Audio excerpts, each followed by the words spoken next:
Hello friend, good morning. स्वागत है आप सबका हमारे यूट्यूब चैनल लर्नर्स क्लासेस में। हम पढ़ रहे थे यहाँ पर घटना चक्र पूर्वावलोकन हिस्ट्री की सीरीज, उसी को हम कंटिन्यू करेंगे। इसके पहले वीडियो में हम भारत छोड़ो आंदोलन तक कर चुके हैं। इस वीडियो में हम यहाँ पर सुभाष चंद्र बोस और आज़ाद हिंद फौज चैप्टर से देखेंगे। तो चलिए शुरू करेंगे। इससे पहले फ्रेंड्स, अगर आपको हमारी वीडियो अच्छी लगती है और वीडियो का कंटेंट अच्छा लगता है, आपके एग्जाम के लिए यूजफुल रहता है, तो आप हमारे यूट्यूब चैनल पर पहली बार हैं तो चैनल को सब्सक्राइब कर लीजिएगा, वीडियो को लाइक शेयर करते रहिएगा।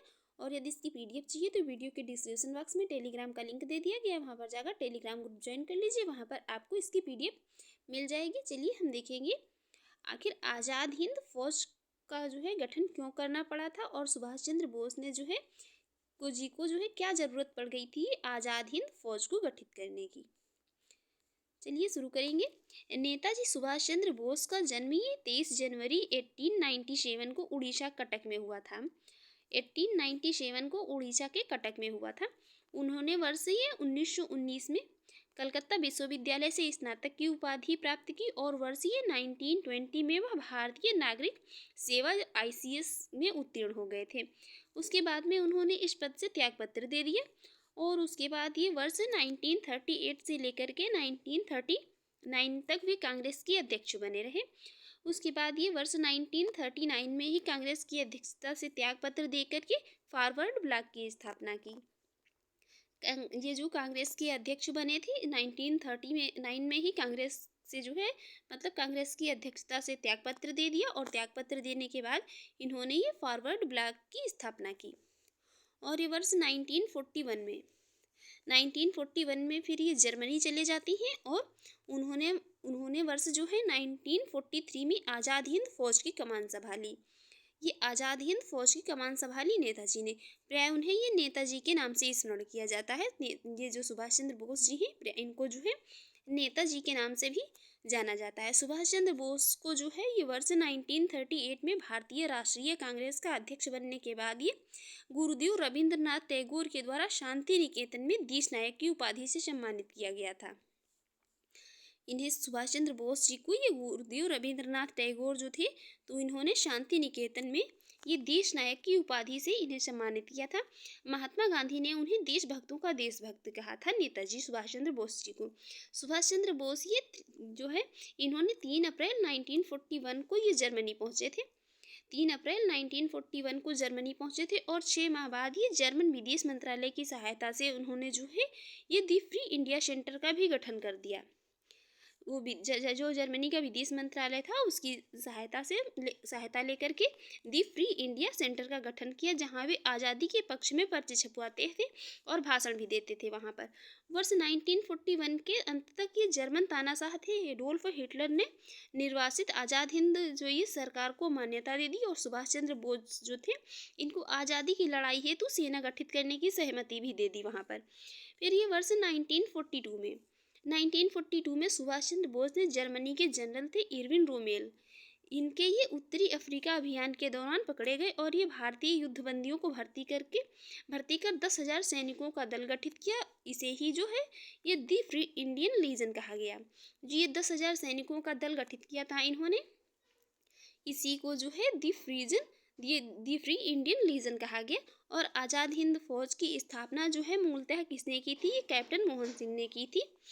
इसमें बहुत सारे लोग कंफ्यूज रहते हैं कि आज़ाद हिंद फौज की स्थापना जो है तो ये लोग सोच लेते हैं वहाँ पर कि जिन्हें कंफर्म नहीं होता है कि सुभाष चंद्र बोस जी ने की थी, बल्कि आज़ाद हिंद फौज की स्थापना जो है ये मूलतः कैप्टन मोहन सिंह ने की थी और वे ब्रिटेन की भारतीय सेना में अफसर थे।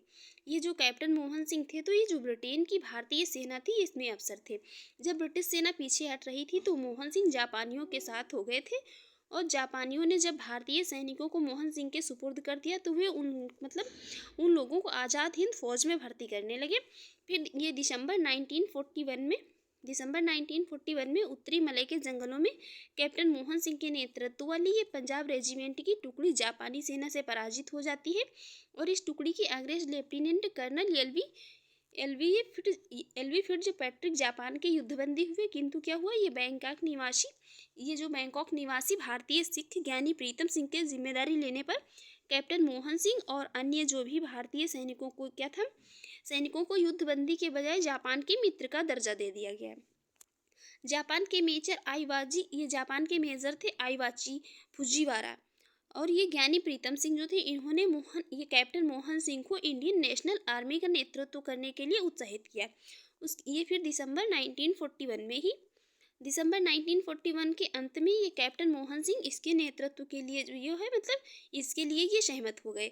और फिर ये 15 जुलाई 1942 में मोहन सिंह के नेतृत्व में ये इंडियन नेशनल आर्मी का गठन किया गया, जिसमें जापान के मलय अभियान के तहत ये पराजित ब्रिटिश सेना के जो भारतीय सैनिकों को इसमें शामिल किया गया। और यहाँ पर ये जो INA का विचार मतलब सूत्र ज्ञानी सिंह प्रीतम का और ये जो फुजीवारा ने दिया था, जबकि कैप्टन मोहन सिंह जो थे, ये कैप्टन मोहन सिंह ने जो है ये उसे प्रथम नेतृत्व प्रदान किया। कैप्टन मोहन सिंह जो थे, उन्होंने ये मतलब नेतृत्व प्रदान करने का उन्हें ये अपना मतलब कार्य किया, उन्होंने उसका नेतृत्व किया। आगे बात करेंगे यहाँ पर IN की ये पहली डिवीज़न का औपचारिक गठन जो था, INA की पहली ये डिवीज़न का औपचारिक गठन ये कब हुआ था, तो सितंबर 1942 को हुआ था और कैप्टन मोहन सिंह इसके प्रथम सेनापति बने थे। फिर ये 4 जुलाई 1943 को रास बिहारी बोस ने INA की कमान जो है ये सुभाष चंद्र बोस जी को सौंप दी।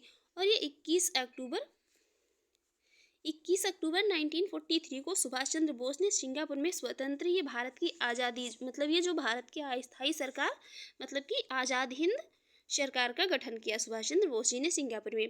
आज़ाद हिंद फौज का गठन ये 4 जुलाई आज़ाद हिंद फौज का गठन ये कब 4 जुलाई 1943 को सुभाष चंद्र के नेतृत्व में किया गया था। और ये फौज का गठन सिंगापुर द्वीप पर किया गया था, किंतु तब सिंगापुर द्वीप जो है ये मतलब ब्रिटिश मलय का अंग था। तो ब्रिटिश मलय में 3 भाग शामिल थे। वहाँ पर ब्रिटिश मलय में 3 भाग शामिल थे, कौन? फेडरेटेड मलय, अनफेडरेटेड मलय तथा ये स्टेट्स सेटलमेंट। मतलब जो तृतीय यानी ये स्टेट्स सेटलमेंट के अंतर्गत क्या था, 4 अलग अलग क्षेत्रों को जोड़ा गया था जो यहाँ पर मतलब थे, जिसमें जो ये 4 अलग अलग क्षेत्रों को जोड़ा गया था। पहला था मलक्का, वर्तमान में जो कि ये मलेशिया का एक राज्य है। दूसरा था डिंडिंग, जो कि वर्तमान में ये मलेशिया के पेराक राज्य का एक जिला है। और तीसरा था पेनांग, जो कि ये वर्तमान में मलेशिया का एक राज्य है। और फोर्थ था सिंगापुर, जो कि ये अगस्त 1963 में स्वतंत्रता की घोषणा की और ये 16 दिसंबर 1963 को मलेशिया का अंग बना। और फिर ये 9 अगस्त 1965 को मलेशिया की संसद के एक ये प्रस्ताव द्वारा मलेशिया संघ से इसको अलग कर दिया गया और इसी दिन से ये स्वतंत्र देश बन गया। यहाँ पर जब ये सिंगापुर में आज़ाद हिंद फौज का गठन हुआ था तब वह मलय का हिस्सा था। मतलब जब ये पहले जो ये सिंगापुर में जब आज़ाद हिंद फौज का गठन हुआ था तब वो मलय का हिस्सा था। और सिंगापुर जब तत्कालीन मलय में अपने सैनिकों का आह्वान करते हुए सुभाष चंद्र बोस ने कहा था, बहुत त्याग किया है किंतु अभी प्राणों की आहुति देना शेष है। आज़ादी को आज हमें अपने शीश फल चढ़ा देने वाले पागल पुजारी की आवश्यकता है जो अपना सिर काटकर स्वाधीनता की देवी को भेंट चढ़ा सके। और यहाँ पर यह नारा दिया था सुभाष चंद्र बोस जी ने कि तुम मुझे खून दो मैं तुम्हें आज़ादी दूंगा। जय हिंद का नारा सुभाष चंद्र बोस ने दिया था। यह आज़ाद हिंद फौज में नमस्कार का ढंग था तथा आज सारे देश का मतलब नारा हो गया है। ये आज़ाद हिंद फौज दिवस जो है तो ये 12 नवंबर 1945 को मनाया गया था। आज़ाद हिंद फौज दिवस जो था तो ये 12 नवंबर 1945 को मनाया गया था, जबकि 5 नवंबर से 11 नवंबर 1945 के मध्य आज़ाद हिंद फौज सप्ताह मनाया गया था। आगे यहाँ पर बात करेंगे आज़ाद हिंद फौज के सैनिकों एवं अधिकारियों को गिरफ्तार करके ब्रिटिश सरकार ने नवंबर 1945 में दिल्ली के लाल किले में उन पर मुकदमा चलाया। इसमें 3 अभियुक्तों ये प्रेम सहगल, गुरबख्श सिंह एवं ये शहनवाज को फांसी की सजा तथा राशिद अली को ये 7 वर्ष के कारावास का इसमें दंड दिया गया। और इनके बचाव के लिए जो है ये कांग्रेस ने आज़ाद हिंद फौज बचाओ समिति का गठन किया, जिसमें शामिल थे कौन? जिसमें शामिल थे भूला भाई देसाई के नेतृत्व में और तेज बहादुर सप्रू, कैलाश नाथ काटजू, आसिफ अली और ये जवाहरलाल नेहरू इसमें जो ये प्रमुख वकील थे। सरकार के निर्णय के विरुद्ध पूरे देश में ये तेज प्रतिक्रिया हुई। अंत में विवश होकर वायसराय जो लॉर्ड वेवेल थे, इन्होंने अपने विशेषाधिकार का प्रयोग करते हुए मृत्युदंड की सजा को जो है माफ़ कर दिया, क्योंकि मतलब ये एक विशेषाधिकार होता है जो कि वर्तमान में भी मतलब राष्ट्रपति को दिया गया है कि मतलब वो किसी की मृत्युदंड की सजा यदि है तो वो उसको माफ़ कर सकता है। आप लोग कमेंट बॉक्स में बताएं किस आर्टिकल में यहाँ पर इसका जो है प्रावधान किया गया है। ये मृत्युदंड की सजा को माफ करने का विशेषाधिकार जो है राष्ट्रपति का। तो यहाँ पर इसकी जो है किस आर्टिकल में बात की गई है। आगे बात करेंगे, पंडित जवाहरलाल नेहरू ने भारत के नाजीवाद, फांसीवाद तथा ये साम्राज्यवाद विरोधी जो ये निश्चय रुख के कारण क्या था, जापान के विरुद्ध ये गुरिल्ला युद्ध की अपनी योजना के पक्ष में इलाहाबाद में हुई कांग्रेस कार्यकारिणी समिति की बैठक में बहुमत मतलब प्राप्त किया। अब हम देखेंगे यहाँ पर क्वेश्चन को। अब हम यहाँ पर क्वेश्चन को देखेंगे। देखते हैं पहला क्वेश्चन है, नेताजी सुभाष चंद्र बोस का जन्म जिस नगर में हुआ था वह है, तो वो है हुआ था कहाँ पर, कटक उड़ीसा में। देख लेते हैं इसकी एक्सप्लेन। नेताजी सुभाष चंद्र बोस का जन्म ये 23 जनवरी 1897 को ये उड़ीसा के कटक में हुआ था। उन्होंने वर्ष 1919 में कलकत्ता विश्वविद्यालय से स्नातक की उपाधि की प्राप्त की और वर्ष ये 1920 में भारतीय नागरिक सेवा की जो ये परीक्षा ICS की परीक्षा होती थी उसमें उन्होंने उत्तीर्ण की और ये फिर वर्ष 1938 में हरिपुरा एवं वर्ष 1939 में त्रिपुरी में ये कांग्रेस के अध्यक्ष बने और वर्ष 1939 में कांग्रेस की अध्यक्षता से त्यागपत्र देकर के फॉरवर्ड ब्लॉक की स्थापना की और फिर ये वर्ष 1941 में जर्मनी चले गए। वहाँ उन्होंने 1943 में आज़ाद हिंद फौज की कमान संभाली। प्राय उन्हें जो है नेताजी के नाम से भी जाना जाता है। उन्हें नेताजी की उपाधि जो है कि जर्मनी का मतलब विदेश मंत्रालय उसने दी थी। देखेंगे नेक्स्ट क्वेश्चन। नेक्स्ट है, वर्ष 1939 में कांग्रेस को छोड़ने के पश्चात सुभाष चंद्र बोस ने किस दल की स्थापना की थी, तो ये स्थापना की थी फॉरवर्ड ब्लॉक की। किसकी, फॉरवर्ड ब्लॉक की। नेक्स्ट है, सुभाष चंद्र बोस ने फॉरवर्ड ब्लॉक की स्थापना किस वर्ष की थी, ये की थी 1939 में। देखेंगे नेक्स्ट क्वेश्चन। नेक्स्ट है, फॉरवर्ड ब्लॉक की स्थापना किसने की थी, सुभाष चंद्र बोस जी ने की थी। नेक्स्ट क्वेश्चन है, सुभाष चंद्र बोस के नाम से पहले सम्मान सूचक नेताजी किस देश में जोड़ा गया था, तो सम्मान सूचक ही नेताजी शब्द जो है तो ये जोड़ा गया था कहाँ पर, जर्मनी में। इसको जर्मनी में जोड़ा गया था।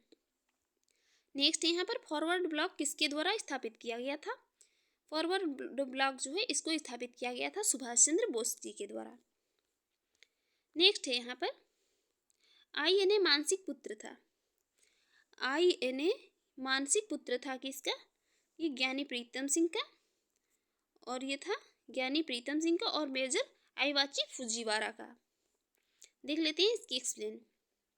दिसंबर 1941 में उत्तरी मलय के जंगलों में कैप्टन मोहन सिंह के नेतृत्व वाली ये पंजाब रेजिमेंट की टुकड़ी जापानी सेना से पराजित हुई थी और इस टुकड़ी की अंग्रेज lieutenant colonel LV Fitzpatrick Japan के युद्धबंदी हुए। किंतु क्या हुआ, बैंकॉक निवासी ये भारतीय सिख थे। ये ज्ञानी प्रीतम सिंह के जिम्मेदारी लेने पर कैप्टन मोहन सिंह और अन्य भारतीय सैनिकों को युद्धबंदी के बजाय ये जापान के मित्र का दर्जा दे दिया गया। और उसमें ये ज्ञानी प्रीतम सिंह ये गदर पार्टी के मतलब सदस्य थे और ये बैंकॉक में मतलब भारतीय स्वतंत्रता के लिए कार्यरत थे। श्री प्रीतम सिंह जो थे तो ये जापान के सहयोग से स्वतंत्र भारतीय सेना का गठन करना चाहते थे। वस्तुतः जापान के मेजर आईवाची फुजीवारा एवं ये जो ज्ञानी प्रीतम सिंह थे, ज्ञानी प्रीतम सिंह ने ही कैप्टन मोहन सिंह को इंडियन नेशनल आर्मी का नेतृत्व करने के लिए उत्साहित किया और दिसंबर 1941 के अंत में ये कैप्टन मोहन सिंह इसके नेतृत्व के लिए जो है सहमत हो गए और फिर ये फरवरी मार्च 1942 में मोहन सिंह के नेतृत्व में ये इंडियन नेशनल आर्मी का गठन किया गया, जिसमें जापान को मलय अभियान के तहत क्या है ब्रिटिश ये मतलब तहत ये पराजित ब्रिटिश सेना के भारतीय सैनिकों को शामिल किया गया था। और यहाँ पर स्पष्ट है कि जो INA का विचार सूत्र है तो ये ज्ञानी मतलब प्रीतम सिंह और फुजीवारा ने दिया था, जबकि यहाँ पर ये कैप्टन मोहन सिंह जो है उसे प्रथम नेतृत्व प्रदान करने का साहसिक कार्य इन्होंने किया था। यहाँ पर मतलब ये जो पुत्र मतलब मिसप्रिंट हो गया है, यहाँ पर ये सूत्र होना चाहिए, ये थोड़ा सा यहाँ पर कुछ मिसप्रिंट हो गया है। यहाँ पर ये सूत्र होना चाहिए, विचार का सूत्र जो है ज्ञानी प्रीतम सिंह और किसने, फुजीवारा ने दिया था। ज्ञानी प्रीतम सिंह और ये मेजर आईवाची जो फुजीवारा थे। देखेंगे नेक्स्ट क्वेश्चन है यहाँ पर INA किसके दिमाग की उपज थी और किसने इसकी स्थापना की थी, तो ये उपज थी किसकी? मोहन सिंह के दिमाग की। नेक्स्ट है आज़ाद हिंद फौज का विचार किसने सुझाया था? आज़ाद हिंद फौज का विचार सुझाया था किसने? मोहन सिंह ने। किसने? मोहन सिंह ने सुझाया था। नेक्स्ट है भारतीय राष्ट्रीय सेना आईएनए की स्थापना किस वर्ष में हुई थी? तो ये हुई थी कब? 1942 में। 1942 में। देख लेते हैं इसकी एक्सप्लेन। ये व्यवहारिक रूप से सैन्य इकाई के रूप में इंडियन नेशनल आर्मी का गठन मार्च अप्रैल 1942 में कैप्टन मोहन सिंह के द्वारा प्रारंभ कर दिया गया था, किंतु इसके गठन की ये औपचारिक घोषणा कब? सितंबर 1942 में की गई थी। और ये मलय क्षेत्र में भारतीयों के द्वारा अपना राजनीतिक संगठन ये all Malay Indian independence league का गठन किया गया था और इसकी अध्यक्षता के लिए जो है रास बिहारी बोस को आमंत्रित किया गया था। जून 1942 में संपन्न ये बैंकॉक सम्मेलन में एक ये काउंसिल ऑफ एक्शन का और एवं प्रतिनिधित्व समिति के गठन का प्रस्ताव दिया गया, जिसमें जो है जिसे इंडियन इंडिपेंडेंस लीग तथा इंडियन नेशनल आर्मी के मध्य जो है समन्वय तथा अधीक्षण का दायित्व सौंपा गया। रास बिहारी बोस जो थे तो काउंसिल ऑफ एक्शन के अध्यक्ष बनाए गए, जबकि ये केपी के मेनन और नैद्याम राघवन नागरिक सदस्य तथा मोहन सिंह एवं ये गिलानी जो थे सैनिक सदस्य थे। जापानियों से मोहन सिंह और ये जापानियों से मोहन सिंह के वैचारिक मतभेद होने के कारण यहाँ पर दिसंबर 1942 में मोहन सिंह ने आईएनए के विघटन की घोषणा कर दी, किंतु रास बिहारी बोस ने मोहन सिंह को उनके पद से बर्खास्त कर दिया। बाद में मोहन सिंह जापानी सेना के द्वारा गिरफ्तार कर लिए गए और आईएनए का नेतृत्व जो है रास बिहारी बोस ने महानायक सुभाष चंद्र बोस को सौंप दिया। सिंगापुर पहुंचने के बाद 2 दिन बाद 4 जुलाई 1943 को सुभाष चंद्र बोस ने ये इंडियन नेशनल आर्मी का नेतृत्व ग्रहण कर लिया और सुविधा के लिए इसे जो है द्वितीय इंडियन नेशनल आर्मी की संज्ञा दी। इसे ही हिंदी में आज़ाद हिंद फौज के नाम से जानते हैं। देखते हैं नेक्स्ट, आज़ाद हिंद फौज का प्रथम सेनापति कौन था? आज़ाद हिंद फौज के प्रथम सेनापति थे कैप्टन मोहन सिंह। कौन? कैप्टन मोहन सिंह। नेक्स्ट है आज़ाद हिंद फौज सरकार ने निर्माण की घोषणा की थी। आज़ाद हिंद फौज जो है सरकार के निर्माण की घोषणा की गई थी कब? तो ये कब की गई थी? 21 अक्टूबर 1943 को आज़ाद हिंद सरकार के निर्माण की घोषणा की गई थी 21 अक्टूबर 1943 को।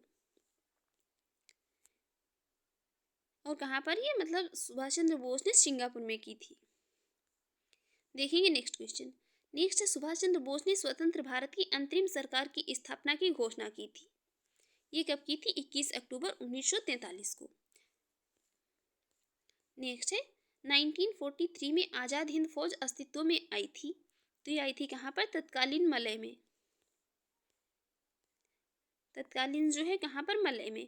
और इसकी एक्सप्लेन जो है अभी इसके एक पहले चलिए फिर से देख लेते हैं एक बार। यहाँ पर आज़ाद हिंद फौज का गठन जो था ये 4 जुलाई 1943 को सुभाष चंद्र बोस के नेतृत्व में किया गया था और फौज का गठन ये सिंगापुर द्वीप पर किया गया था, किंतु तब सिंगापुर द्वीप जो था तो ब्रिटिश मलय का अंग था और ब्रिटिश मलय में ये शामिल 3 भाग इसमें शामिल थे, फेडरेटेड मलय और अनफेडरेटेड मलय और स्टेट्स सेटलमेंट। और जो ये स्टेट सेटलमेंट के अंतर्गत क्या था, अलग अलग 4 क्षेत्रों को इसमें जोड़ा गया था। तो पहला था कौन? जो कि मलक्का वर्तमान में जो मलेशिया का एक राज्य है, और डिंडिंग जो वर्तमान में मलेशिया के पेराक राज्य का एक जिला है, और पेनांग जो था तो वर्तमान में ये मलेशिया का एक राज्य है। और सिंगापुर तो अगस्त 1963 में सिंगापुर ये 1963 में स्वतंत्रता की घोषणा की और 16 सितंबर 1963 को मलेशिया का अंग बन गया। फिर 9 अगस्त 1965 को मलेशिया की संसद की एक प्रस्ताव द्वारा मलेशिया संघ से इसको अलग कर दिया गया तथा इस दिन से ये देश स्वतंत्र देश बन गया। और जब सिंगापुर में आज़ाद हिंद फौज का गठन हुआ तब वह मलय का हिस्सा था। देखेंगे नेक्स्ट क्वेश्चन। नेक्स्ट क्वेश्चन है यहाँ पर, किस भारतीय क्रांतिकारी ने सुभाष चंद्र बोस को इंडियन नेशनल आर्मी के गठन में सक्रिय सहयोग दिया था? यह दिया था किसने? रास बिहारी बोस जी ने। देख लेते हैं इसकी एक्सप्लेन। सुभाष चंद्र बोस ने जून 1943 को टोक्यो पहुंचे थे और उसके तुरंत बाद रास बिहारी बोस ने सुभाष चंद्र बोस के पक्ष में भारतीय स्वतंत्रता लीग की अध्यक्षता पद से जो है त्यागपत्र दे दिया था और सुभाष चंद्र बोस को आज़ाद हिंद फौज का सर्वोच्च सेनापति घोषित किया गया था। देखेंगे नेक्स्ट क्वेश्चन। नेक्स्ट क्वेश्चन है यहाँ पर, निम्नलिखित में से कौन सा व्यक्ति आज़ाद हिंद फौज से नहीं जुड़ा था? तो आज़ाद हिंद फौज से जो है नहीं जुड़े थे आज़ाद हिंद फौज से जुड़े थे जनरल शहनवाज खान, प्रेम कुमार सहगल जुड़े थे, शौकत अली मलिक जुड़े थे, बाकी नहीं जुड़े थे तो मेजर करतार सिंह जो है ये नहीं जुड़े थे। मेजर करतार सिंह जो है ये आज़ाद हिंद फौज से नहीं जुड़े थे। देखेंगे नेक्स्ट क्वेश्चन। नेक्स्ट है आज़ाद हिंद फौज का प्रधान कार्यालय कहाँ स्थित था? इसका प्रधान कार्यालय ये रंगून में स्थित था। 1944 में सुभाष चंद्र बोस ने आज़ाद हिंद फौज का प्रधान कार्यालय जो है तो सिंगापुर से कहाँ रंगून स्थानांतरित मतलब कर दिया था। नेक्स्ट, निम्नलिखित में से कौन आज़ाद हिंद फौज से जुड़े हुए नहीं थे? आज़ाद हिंद फौज से कौन जुड़े नहीं थे? तो बीसी दत्त जो है यही नहीं जुड़े थे, बाकी सभी जुड़े थे। देख लेते हैं इसकी एक्सप्लेन। आज़ाद हिंद फौज के अधिकारियों एवं सैनिकों को गिरफ्तार करके ब्रिटिश सरकार ने नवंबर 1945 में उन पर मुकदमा चलाया। इसमें शामिल थे प्रेम कुमार सहगल, गुरुबख्श सिंह एवं शहनवाज को फांसी की सजा हुई थी। राशिद अली को 7 वर्ष की कारावास की सजा सुनाई थी। वीसी दत्त ही आज़ाद हिंद फौज से संबंधित नहीं थे। नेक्स्ट है, किसने कहा था तुम मुझे खून दो मैं तुम्हें आज़ादी दूंगा? तो ये कहा था किसने? सुभाष चंद्र बोस जी ने। ये सब अभी देख चुके हैं बिल्कुल, इसलिए देखते हैं नेक्स्ट क्वेश्चन। सुभाष चंद्र बोस जी का ये बहुत मतलब प्रसिद्ध नारा था, तुम मुझे खून दो मैं तुम्हें आज़ादी दूंगा। याद रखिए, पूछा जा सकता है। देखते हैं next question. Akhil Bharatiya forward block की स्थापना के लिए सुभाष चंद्र बोस से कौन जुड़े और आईएनए आंदोलन के साथ भी जुड़े रहे? तो वो थे शीलभद्र याजी। देख लेते हैं इसकी एक्सप्लेन। शीलभद्र याजी बिहार के एक स्वतंत्रता सेनानी थे। ये बिहार के स्वतंत्रता सेनानी थे जिसको बिहार पीसीएस या मतलब बिहार से रिलेटेड कोई भी एग्जाम देना है तो उसके लिए मोस्ट इम्पॉर्टेंट क्वेश्चन हो जाता है। शीलभद्र याजी ये बिहार के एक स्वतंत्रता सेनानी थे जो महात्मा गांधी एवं सुभाष चंद्र बोस से जुड़े थे। याजी अखिल भारतीय फॉरवर्ड ब्लॉक की स्थापना के लिए सुभाष चंद्र बोस से जुड़े थे और आईएनए आंदोलन के साथ भी ये जुड़े रहे थे। देखेंगे नेक्स्ट क्वेश्चन। भारतीय स्वतंत्रता संघर्ष के दौरान निम्नलिखित में से किसने दी फ्री इंडियन लीजन नामक सेना बनाई थी? तो ये दी फ्री इंडियन लीजन नामक सेना जो ये बनाई थी सुभाष चंद्र बोस ने। किसने बनाई थी? सुभाष चंद्र बोस ने बनाई थी। ये इसमें मतलब क्या करते थे, ये जो दी फ्री इंडिया सेंटर का गठन किया था इन्होंने, जहाँ से भी मतलब आज़ादी के पक्ष में पर्चे छपवाते थे तथा भाषण देते थे। और वर्ष ये जो मतलब 1941 के अंत तक ये जर्मन तानाशाह एडोल्फ हिटलर ने निर्वासित आज़ाद हिंद सरकार को मान्यता दे दी थी और सुभाष चंद्र बोस को आज़ादी की लड़ाई हेतु सेना गठित करने की सहमति भी प्रदान कर दी गई थी। और फिर वर्ष 1942 में सुभाष चंद्र बोस ने जर्मनी के जनरल थे इरविन रोमेल के उत्तरी अफ्रीका अभियान के दौरान पकड़े गए और भारतीय युद्धबंदियों को भर्ती करके मतलब ये पकड़े गए और भारतीय युद्धबंदियों को भर्ती करके 10,000 सैनिकों का दल गठित किया गया और इसे ही दी फ्री इंडियन लीजन कहा जाता है। देखते हैं नेक्स्ट क्वेश्चन। नेक्स्ट क्वेश्चन है, इनमें से किसने रानी लक्ष्मीबाई रेजिमेंट की स्थापना की थी? तो ये जो है रानी लक्ष्मीबाई रेजिमेंट की स्थापना की थी किसने? ये की थी सुभाष चंद्र बोस जी ने। देख लेते हैं इसकी एक्सप्लेन। रानी लक्ष्मीबाई के नाम पर झांसी की रानी रेजिमेंट की स्थापना वर्ष 1943 में सुभाष चंद्र बोस ने की थी। लक्ष्मी सहगल आज़ाद हिंद फौज की महिला ब्रिगेड, ये ब्रिगेड मतलब रानी लक्ष्मीबाई रेजिमेंट की जो कमांडर थी। आज़ाद हिंद फौज के अन्य ब्रिगेड जो थे तो सुभाष ब्रिगेड, नेहरू ब्रिगेड और गांधी ब्रिगेड। देखेंगे नेक्स्ट क्वेश्चन। निम्नलिखित में से किस एक ने सुभाष चंद्र बोस को देश नायक कहा था? तो देश नायक कहा था किसने? रविंद्रनाथ टैगोर जी ने। रविंद्रनाथ टैगोर जी ने उन्हें कहा था देश नायक। नेक्स्ट है, जय हिंद किसका नारा था? जय हिंद नारा जो था ये सुभाष चंद्र बोस जी का था। नेक्स्ट है, सुभाष चंद्र बोस ने निकोबार द्वीप को नया नाम क्या दिया था? तो नया नाम दिया था क्या? स्वराज द्वीप। नया नाम दिया था स्वराज द्वीप। देख लेते हैं इसकी एक्सप्लेन। आज़ाद हिंद फौज के साथ अंडमान निकोबार द्वीप को ब्रिटिश साम्राज्य से मुक्त कराने के बाद नेताजी सुभाष चंद्र बोस ने वहां अपना ध्वज फहराया तथा अंडमान द्वीप का नाम जो है शहीद और निकोबार का नाम स्वराज द्वीप रखा था। अंडमान जो था उसका नाम रखा था शहीद और निकोबार का नाम रखा था स्वराज द्वीप। देखेंगे नेक्स्ट क्वेश्चन। आज़ाद हिंद फौज दिवस किस तिथि को मनाया गया था? ये मनाया गया था कब? 12 नवंबर 1945 को। ये 5 से लेकर 11 नवंबर 1945 के मध्य आज़ाद हिंद फौज ये सप्ताह मनाया गया था। नेक्स्ट है, आज़ाद हिंद फौज के किस सैनिक को जो है ये 7 वर्ष की कारावास का दंड दिया गया था। तो 7 वर्ष का ये कारावास दिया गया था किसको? राशिद अली को। देख लेते हैं यहाँ पर एक्सप्लेन इसकी। आज़ाद हिंद फौज के सैनिकों एवं अधिकारियों को गिरफ्तार करके ब्रिटिश सरकार ने नवंबर 1945 में दिल्ली के लाल किले में उन पर मुकदमा चलाया, जिसमें 3 अभियुक्तों प्रेम सहगल, गुरबख्श सिंह एवं ये शहनवाज सिंह को फांसी की सजा तथा राशिद अली को 7 वर्ष की कारावास का दंड दिया। इसके बचाव के लिए जो है कांग्रेस ने आज़ाद हिंद फौज बचाव समिति का गठन किया, जिसमें भूला भाई देसाई जो थे इसका नेतृत्व कर रहे थे। तेज बहादुर सप्रू, कैलाश नाथ काटजू, आसिफ अली, जवाहरलाल नेहरू इसके प्रमुख वकील थे। और सरकार के निर्णय के विरुद्ध पूरे देश में क्या था? तेज प्रतिक्रिया हुई। अंत में विवश होकर ये वायसराय लॉर्ड वेवेल जो थे इन्होंने अपने विशेषाधिकार का प्रयोग किया और मृत्यु दंड की सजा जो थी, फांसी की सजा, इसको माफ कर दिया। नेक्स्ट है, निम्नलिखित में से किसने आज़ाद हिंद फौज के किस अधिकारी ने निम्नलिखित में से जो है आज़ाद हिंद फौज के किस अधिकारी ने लाल किले पर चलाए गए मुकदमे का सामना नहीं किया था? तो ये किया था कि नहीं, किसने? मोहन सिंह ने इसका जो है सामना नहीं किया था। देख लेते हैं इसकी एक्सप्लेन देख ही चुके हैं अभी। इसमें यही सब लोग मतलब शामिल थे जो ये, और बाद में जो है क्या किया गया था, इनको मतलब ये विशेषाधिकार का प्रयोग करते हुए लॉर्ड जो वायसराय थे लॉर्ड वेवेल, इन्होंने इनकी फांसी की सजा माफ कर दी और इसमें ये जो है मोहन सिंह जो थे ये शामिल नहीं थे। देखेंगे नेक्स्ट क्वेश्चन। यहाँ पर एक क्वेश्चन रह गया है एक क्वेश्चन यहाँ पर। निम्नलिखित में से किसने 1945 में आज़ाद हिंद फौज की ओर से लाल किले के मुकदमे में पैरवी कर रहे वकीलों की अध्यक्षता की थी? तो ये थे भूला भाई देसाई ने। नेक्स्ट क्वेश्चन है यहाँ पर। नेक्स्ट क्वेश्चन है, आज़ाद हिंद फौज के अधिकारियों के उनके लाल किले में चल रहे मुकदमे में उनके पक्ष में निम्नलिखित में से किसने वकालत की थी? तो वकालत की थी किसने? आज़ाद हिंद फौज के अधिकारियों के उनके लाल किले में चल रहे मुकदमे में उनके पक्ष से निम्नलिखित में से किसने वकालत की थी? तो ये सर किसने? टीबी शप्रू ने। किसने की थी? सर टीबी शप्रू ने। देखेंगे नेक्स्ट क्वेश्चन। नेक्स्ट है, वर्ष 1945 में आज़ाद हिंद फौज के लाल किले में दिल्ली के मुकदमे की पैरवी निम्नलिखित में से किसने नहीं की थी? अभी पूछा जा रहा था किसने की थी, यहाँ पर पूछा जा रहा है किसने नहीं की थी। तो ये नहीं की थी सरदार वल्लभ भाई पटेल ने। बाकी भूला भाई देसाई जो उसके समिति के अध्यक्ष थे और पंडित जवाहरलाल नेहरू, डॉक्टर कैलाश नाथ काटजू ये सभी जो है उसमें वकील थे। नेक्स्ट, निम्नलिखित में से कौन प्रसिद्ध INA मुकदमे के वकील थे?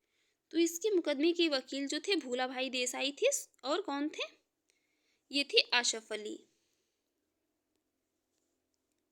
नेक्स्ट है, इनमें से किसने जो है 1945 से लेकर के 1946 में दिल्ली में हुए INA के मुकदमे के पक्ष में पेश हुए वकील थे? तो ये पेश हुए वकील जो इसमें थे कौन? भूला भाई देसाई थे।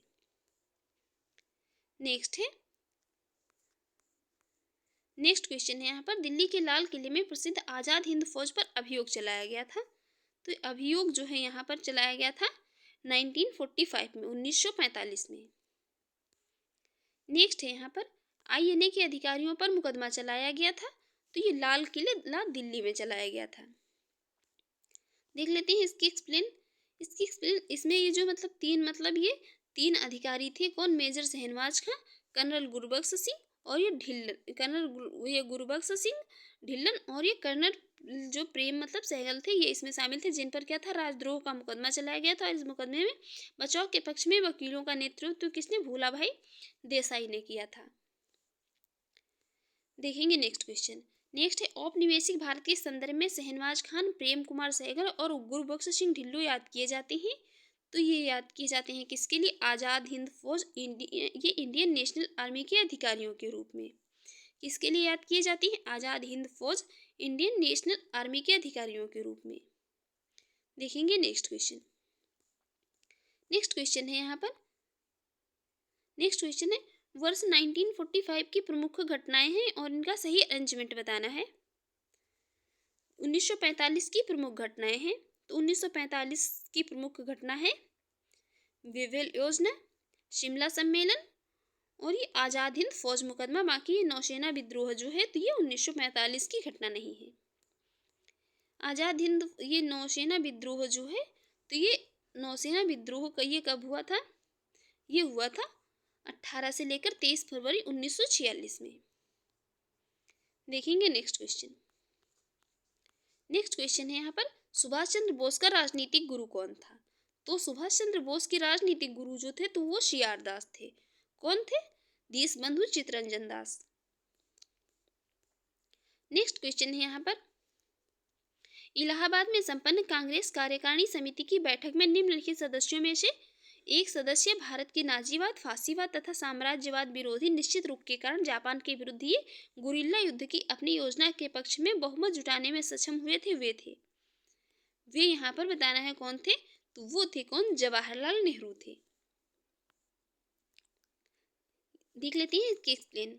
पंडित जवाहरलाल नेहरू ने भारत के ये नाजीवाद, फांसीवाद तथा साम्राज्यवादी विरोधी निश्चित रूप के कारण है जो जापान के विरुद्ध गुरिल्ला युद्ध की अपनी योजना के पक्ष में इलाहाबाद में ये हुई कांग्रेस कार्यकारिणी समिति की बैठक में बहुमत प्राप्त किया था इन्होंने। अब हम बात करेंगे यहाँ पर नेक्स्ट टॉपिक जो है कैबिनेट मिशन योजना 1946। कैबिनेट मिशन योजना 1946 हम देखेंगे। कैबिनेट मिशन योजना 1946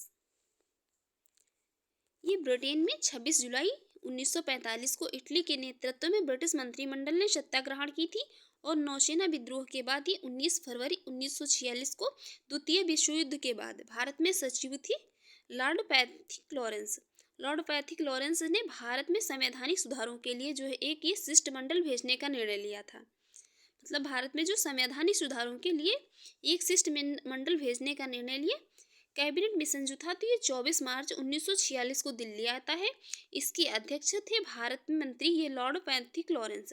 लॉर्ड पैथिक लॉरेंस थे तथा अन्य दो सदस्य थे स्टैफोर्ड क्रिप्स जो कि अध्यक्ष बोर्ड ऑफ ट्रेड थे तथा ए.वी. अलेक्जेंडर ये नौसेना मंत्री थे। तो इन तीनों के नाम मोस्ट इंपॉर्टेंट है, बहुत पूछा जाता है क्वेश्चन। ये 4 नाम दे देता है, वहाँ पर पूछा जाता है कौन जो है इसमें शामिल नहीं थे, या पूछ लेता है इसके जो है अध्यक्ष कौन थे।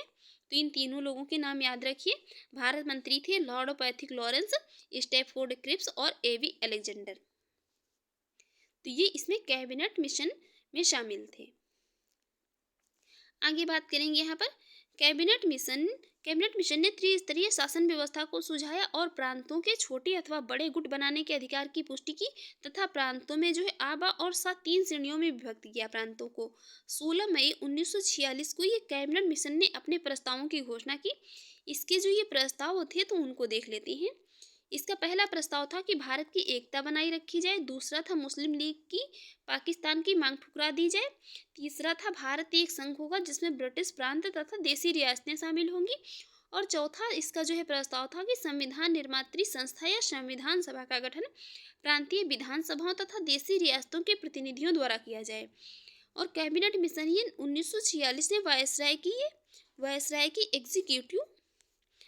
की एग्जीक्यूटिव काउंसिल का पुनर्गठन करके अंतरिम सरकार के गठन का सुझाव दिया, जिसमें जो ये वॉर मेंबर सहित सभी ये विभाग भारतीय सदस्यों के द्वारा धारण किए जाने थे। और कैबिनेट मिशन योजना के पक्ष में गांधी जी पूरी तरह से थे। ये जो कैबिनेट मिशन योजना है इसके पक्ष में महात्मा गांधी जो थे ये पूरी तरह से थे। और इस योजना के संदर्भ में गांधी जी ने कहा था यह योजना उस समय की परिस्थितियों के परिप्रेक्ष्य में सबसे उत्कृष्ट योजना थी जिसमें ऐसे बीज थे जिनसे दुख की मारी भारत भूमि यातना से मुक्त हो सकती थी। और मौलाना अबुल कलाम आज़ाद ने कैबिनेट मिशन के भारत आगमन पर जो है भारतीय राष्ट्रीय ये जो है मौलाना अबुल कलाम जो थे जब ये जब कैबिनेट मिशन भारत आया था तो उस समय ये भारतीय राष्ट्रीय कांग्रेस के अध्यक्ष थे। अब हम देखेंगे यहाँ पर क्वेश्चन। पहला क्वेश्चन है कैबिनेट मिशन की अध्यक्षता किसके द्वारा की गई थी? तो ये सर पैथिक लॉरेंस के द्वारा की गई थी। किसके द्वारा? सर पैथिक लॉरेंस के द्वारा। ये बिल्कुल अभी देख चुकी हैं इसलिए इसको हम नहीं देखेंगे। देखेंगे नेक्स्ट क्वेश्चन है 1946 की कैबिनेट मिशन का नेतृत्व किसने किया था? तो ये नेतृत्व किया था सर पैथिक लॉरेंस के द्वारा। इनमें से कौन कैबिनेट मिशन के सदस्य नहीं थे? तो कैबिनेट मिशन के सदस्य जो है वेवेल नहीं थे, बाकी पैथिक लॉरेंस थे, स्टैफोर्ड क्रिप्स थे, ए.वी. अलेक्जेंडर थे। नेक्स्ट है निम्नलिखित में से किसने 1946 के कैबिनेट मिशन का नेतृत्व किया था? तो कैबिनेट मिशन का नेतृत्व करने वाले थे कौन? Sir Pethick Lawrence. नेक्स्ट है, द्वितीय विश्व युद्ध के बाद 1946 में भारत आया था? भारत आया था कैबिनेट मिशन द्वितीय विश्व युद्ध के बाद। नेक्स्ट है, निम्नलिखित में से किस एक ने भारत के लिए त्रिस्तरीय शासन व्यवस्था का प्रस्ताव किया था? तो कैबिनेट मिशन ने भारत के लिए त्रिस्तरीय शासन व्यवस्था का जो है प्रस्ताव रखा था, जिसमें प्रांतों के छोटे अथवा बड़े गुट बनाने के अधिकार की पुष्टि की गई थी। और इसकी तीनों सदस्यों के नाम देख चुके हैं कई बार हम। नेक्स्ट है, इनमें से कौन 1946 में भारत भेजे गए कैबिनेट मिशन का एक सदस्य नहीं था? तो सदस्य नहीं थे रैमजी मैकडोनाल्ड, बाकी सर स्टैफोर्ड क्रिप्स थे, एवी अलेक्जेंडर, लॉर्ड पैथिक लॉरेंस थे। नेक्स्ट है यहाँ पर 1946 का कैबिनेट मिशन 3 कैबिनेट मंत्रियों से गठित था। निम्नलिखित में से कौन इसका सदस्य नहीं था? सो सदस्य इसके नहीं थे कौन? लॉर्ड एम्ब्री, बाकी तीनों थे। देखेंगे नेक्स्ट क्वेश्चन, निम्नलिखित में से कौन एक कैबिनेट मिशन का सदस्य नहीं था? तो जॉन साइमन जो थे, तो ये साइमन कमीशन के अध्यक्ष थे, बाकी ना कि किसकी कैबिनेट मिशन के। इन व्यक्तियों में से कौन कैबिनेट मिशन का सदस्य नहीं था?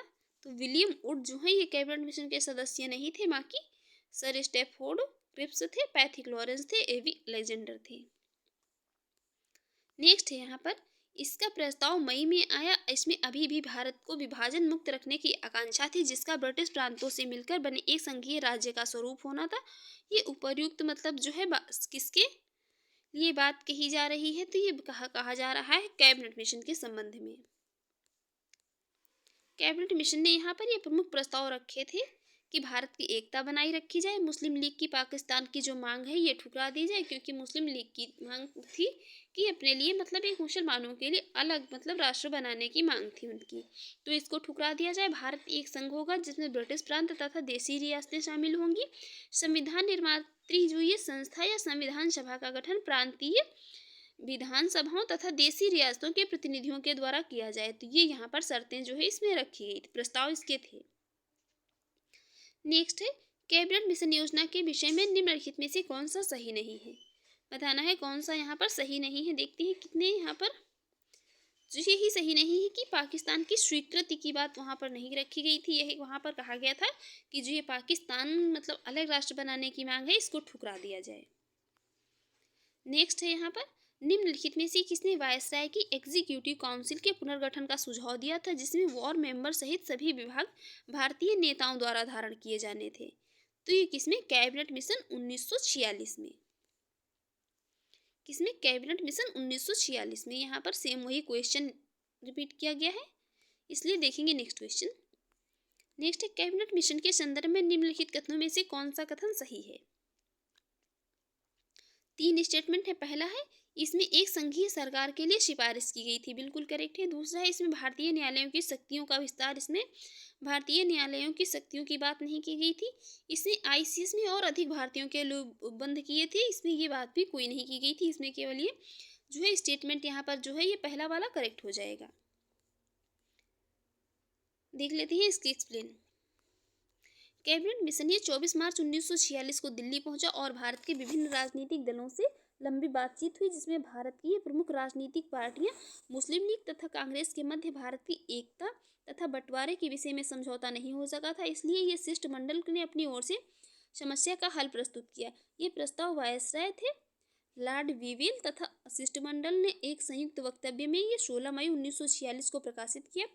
लंबे समय की योजना के रूप में कैबिनेट मिशन जो है शिष्टमंडल ने पाकिस्तान की मांग को अस्वीकार कर दिया और ये निम्न सुझाव दिए। ये सुझाव सभी देख चुके हैं कि पहले फिर एक बार देख लेते हैं कि भारत में ब्रिटिश भारत तथा रियासतों का एक मिला जुला संघ होना चाहिए, जो विदेशी मामले, रक्षा तथा संचार साधनों की देखभाल करे और उनके लिए मतलब कर लगा सके। दूसरा था यहाँ पर कि संघ की कार्यकारिणी और विधानमंडल में ब्रिटिश भारत और रियासतों के प्रतिनिधि होने चाहिए। तीसरा था प्रांतों को केंद्रीय विषयों को छोड़कर शेष सभी मामलों में पूर्ण स्वायत्तता प्राप्त हो और शेष शक्तियाँ उन्हीं के पास हों। फोर्थ जो था ये था कि प्रांतों को मतलब छोटे अथवा बड़े गुट बनाने का अधिकार हो। इन गुटों के क्या अधिकार होंगे इसका निर्णय वे स्वयं करेंगे। जो नेक्स्ट था वो था, इसमें प्रांतों को 3 वर्ग आबा शाह में बांटने की बात कही गई, किंतु हिंदू बहुसंख्यक प्रांत मद्रास, बम्बई, मध्य प्रांत, संयुक्त प्रांत बिहार, उड़ीसा वर्ग आ में होंगे, और ये उत्तर पश्चिम के जो मुस्लिम बहुसंख्यक प्रांत होंगे, पंजाब, सीमा प्रांत तथा सिंध वर्ग बा में होंगे, तथा वर्ग शाह में जो है ये बंगाल तथा असम होंगे। ये प्रावधान यहाँ पर जो है किए गए थे इसमें। अब देखेंगे नेक्स्ट क्वेश्चन। नेक्स्ट क्वेश्चन है, कैबिनेट मिशन भारत में आया था, तो ये कब आया था? कैबिनेट मिशन भारत में कब आया था? कैबिनेट मिशन जो है भारत में आया था कब? ये आया था 24 मार्च 1946 को दिल्ली पहुंचा था। यहाँ पर ऑप्शन में मतलब कोई ऑप्शन ही नहीं दिया है 1946 का। देखेंगे नेक्स्ट क्वेश्चन। नेक्स्ट क्वेश्चन है यहाँ पर, कथन ए कह रहा है, कथन ए है 1946 में मुस्लिम लीग ने कैबिनेट मिशन प्लान के लिए अपनी स्वीकृति वापस ले ली थी। 1946 में मुस्लिम लीग ने कैबिनेट मिशन प्लान के लिए जो मतलब दी गई अपनी स्वीकृति वापस ले ली थी। बिल्कुल करेक्ट है, पहले जो मतलब अपनी जो स्वीकृति दी थी उसको वापस ले ली थी। कारण आर कह रहा है यहाँ पर 1946 में गठित अंतरिम सरकार में मुस्लिम लीग शामिल हुई थी। यहाँ पर कथन और कारण दोनों सही है, लेकिन ये अपनी अलग अलग बात कर रहे हैं, इसलिए राइट आंसर हो जाएगा यहाँ पर ऑप्शन बी। देखते हैं नेक्स्ट क्वेश्चन। देखेंगे नेक्स्ट क्वेश्चन। नेक्स्ट क्वेश्चन है यहाँ पर, कांग्रेस के निम्नलिखित नेताओं में से कौन एक कैबिनेट मिशन योजना के पक्ष में पूरी तरह से था? तो महात्मा गांधी जी जो थे तो वो कैबिनेट मिशन योजना के पक्ष में पूरी तरह से थे। देखेंगे नेक्स्ट। नेक्स्ट है, वह कौन सा कांग्रेस अध्यक्ष था जिसने क्रिप्स मिशन व लॉर्ड वेवेल दोनों से वार्ताएं की थी? ये की थी किसने? अबुल कलाम आजाद ने। देख लेते हैं इसकी एक्सप्लेन। अबुल कलाम आजाद वर्ष 1940 से लेकर के 1946 तक कांग्रेस के अध्यक्ष रहे थे। उन्होंने क्रिप्स मिशन 1942 में और लॉर्ड वेवेल योजना ये जो कब थी 1945 में, दोनों से वार्ताएं की थी। नेक्स्ट है, कैबिनेट मिशन के भारत आगमन के समय भारतीय राष्ट्रीय कांग्रेस का अध्यक्ष कौन था? उस समय अध्यक्ष थे मौलाना अबुल कलाम आजाद। अब हम यहाँ पर देखेंगे नेक्स्ट जो टॉपिक है वो संविधान सभा 1946। संविधान सभा 1946। संविधान सभा के सिद्धांत का सर्वप्रथम दर्शन ये कब 1895 के स्वराज विधेयक में होता था, इस जिसे जो है तिलक के निर्देशन में तैयार किया गया था। और 20वीं सदी में इस विचार की ओर जो है सर्वप्रथम संकेत किसने? महात्मा गांधी ने किया था, जब उन्होंने वर्ष 1922 में अपने विचार व्यक्त करते हुए कहा कि भारतीय संविधान भारतीयों की इच्छा के अनुसार होगा। और फिर ये वर्ष 1924 में मोतीलाल नेहरू ने ब्रिटिश सरकार के सम्मुख ये संविधान सभा के निर्माण की मांग प्रस्तुत की। इसके बाद औपचारिक रूप से संविधान सभा के विचार का प्रतिपादन एम.एन. राय ने किया, और इस विचार का मूर्त रूप देने का कार्य जो है किसने? पंडित जवाहरलाल नेहरू ने किया। इसके बाद ये दिसंबर 1936 कि कांग्रेस के फैजपुर अधिवेशन में ये संविधान सभा के अर्थ तथा महत्व की व्याख्या की गई। उसके बाद ये कैबिनेट मिशन प्लान के अंतर्गत जो है तो ये संविधान सभा का गठन किया गया, और भारत में कैबिनेट मिशन ये 24 मार्च 1946 को दिल्ली आया। मिशन की घोषणा के समय इसके अध्यक्ष जो थे तो सर पैथिक लॉरेंस थे। इसमें स्पष्ट किया गया कि इस मिशन का उद्देश्य स्वतंत्र भारत का संविधान तैयार करने के लिए शीघ्र ही एक कार्य प्रणाली जो है तैयार करना तथा अंतरिम सरकार के लिए इसमें आवश्यक प्रबंध करना है। कैबिनेट मिशन योजना के तहत यह व्यवस्था थी कि संविधान सभा के निर्माण के लिए जो है प्रत्येक प्रांत को 10 लाख लोगों के लिए एक प्रतिनिधि की अनुपात की जनसंख्या में जो है ये जनसंख्या के सांप्रदायिक आधार पर स्थान दिए जाएंगे। ये चैप्टर जो है जब हम पॉलिटी की मतलब ये बुक जो पॉलिटी घटना चक्र पूर्वावलोकन पढ़ रहे थे तो ये चैप्टर जो है हम उसमें भी पढ़ चुके हैं। जिसने यदि नहीं देखा है तो इसकी वीडियो जो है उसकी प्लेलिस्ट बना दी गई है, वहाँ पर जाकर पॉलिटी घटना चक्र पूर्वावलोकन के नाम से प्लेलिस्ट बना दी गई है, वहाँ पर जाकर जो है इसकी ये सभी मतलब वीडियो देख सकता है। तो इसमें ये 10 लाख मतलब जनसंख्या की बात की गई थी, और मतदाताओं के केवल 3 वर्ग माने गए थे, आम, मुस्लिम एवं सिख, केवल पंजाब में। और कैबिनेट मिशन योजना के अनुसार जो ये जुलाई 1946 में संविधान सभा के चुनाव हुए, जिसमें संविधान सभा के प्रांतों के लिए ये कितने 296 सदस्यों के लिए सदस्यों के लिए ये चुनाव हुए थे और कांग्रेस के 208, मुस्लिम लीग के 73 और अन्य दलों में 15 और ये 15 अन्य दलों के स्वतंत्र उम्मीदवार के रूप में ये निर्वाचित हुए थे। मोहम्मद अली जिन्ना भारत की संविधान सभा के सदस्य नहीं थे और भारतीय संविधान सभा का प्रथम अधिवेशन जो था तो ये 9 दिसंबर 1946 को हुआ था। संविधान सभा का प्रथम अधिवेशन 9 दिसंबर 1946 को हुआ था। इसके स्थायी अध्यक्ष जो थे तो वो डॉक्टर सच्चिदानंद सिन्हा थे और 11 दिसंबर 1946 को ये संविधान सभा की दूसरी बैठक दिल्ली में हुई, जब डॉक्टर राजेंद्र प्रसाद को इसका स्थायी अध्यक्ष निर्वाचित किया गया। इसके बाद भारत के संविधान को ये 26 नवंबर 1949 को अंगीकृत किया जाता है और अपने गठन के समय संविधान सभा ये संप्रभु नहीं थी। जब ये गठन हुआ था इसका तो ये संविधान सभा जो थी ये संप्रभु नहीं थी। उसके बाद ये 14 अगस्त 1947 की मध्यरात्रि 15 अगस्त को संविधान सभा को भारतीय अधिराज्य के संप्रभु संविधान सभा घोषित किया गया। उस दिन इसके अध्यक्ष जो है डॉक्टर राजेंद्र प्रसाद थे और ब्रिटिश युग की केंद्रीय लेजिस्लेटिव असेंबली तथा स्वतंत्र भारत की संसद में अध्यक्ष का ये पद जीवी मावलंकर ने संभाला। ब्रिटिश युग में मावलंकर वर्ष 1946 से 14 अगस्त 1947 तक ही केंद्रीय लेजिस्लेटिव असेंबली के अध्यक्ष रहे एवं भारत के स्वतंत्र होने के बाद ये लोकसभा के प्रथम अध्यक्ष के रूप में वर्ष 1952 से लेकर के 1956 तक रहे। वे वर्ष 1937 से लेकर के 1946 के दौरान ये बम्बई प्रांत की लेजिस्लेटिव असेंबली के भी अध्यक्ष रहे थे। अब हम यहाँ पर देखेंगे क्वेश्चंस को। तो पहला क्वेश्चन है, स्वतंत्र भारत के लिए संविधान सभा की रचना हेतु संविधान सभा का विचार निम्न में से सर्वप्रथम प्रस्तुत किया गया था। तो ये प्रस्तुत किया गया था कब? कांग्रेस पार्टी ने 1936 में। ये सब दिख चुकी है अभी बिल्कुल, मतलब इसलिए देखेंगे नेक्स्ट क्वेश्चन।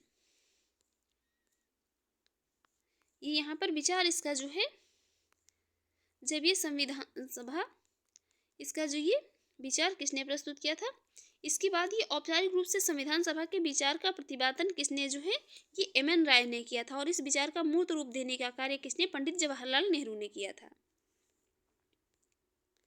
देखेंगे नेक्स्ट क्वेश्चन। नेक्स्ट क्वेश्चन है, संविधान सभा जिसने भारतीय संविधान का निर्माण किया था का गठन किया गया था? इसका गठन किया गया था तो ये गठन इसका जो है कैबिनेट मिशन प्लान के अंतर्गत किया गया था।